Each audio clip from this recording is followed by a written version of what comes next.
৫৫ বছরে বাগদান সারলেন সোহেল তাজ, জানা গেল পাত্রীর পরিচয়। শহীদ তাজউদ্দিন আহমেদের ছেলে এবং সাবেক স্বরাষ্ট্র প্রতিমন্ত্রী সোহেল তাজ ৫৫ বছর বয়সে বাগদান সম্পন্ন করেছেন। রোববার একটি ফিটনেস সেন্টারে বিশেষ মুহূর্তে আংটি বদল করেন তিনি। সামাজিক যোগাযোগ মাধ্যম ফেসবুকে শেয়ার করা একটি ভিডিওতে দেখা যায় সোহেল তাজ হাঁটু গেড়ে কনের হাতে আংটি পরিয়ে দিচ্ছেন। ঘটনাটি ঘিরে উপস্থিত সবাই উচ্ছ্বাস প্রকাশ করেন এবং হাততালি দিয়ে মুহূর্তটি উদযাপন করেন।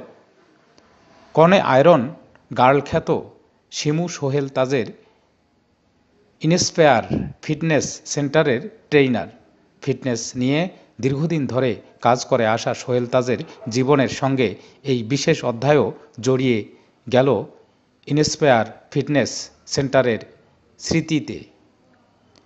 সোহেল তাজ বাংলাদেশের রাজনীতিতে একজন উল্লেখযোগ্য ব্যক্তিত্ব। তিনি সাবেক স্বরাষ্ট্র প্রতিমন্ত্রী হিসেবে দায়িত্ব পালন করেছেন এবং ফিটনেস নিয়ে সচেতনতা বাড়াতে সক্রিয় ভূমিকা রেখেছেন। এদিকে সোহেল তাজকে নতুন জীবনের শুভেচ্ছা জানিয়েছে শুভান্যুধ্যায়ীরা।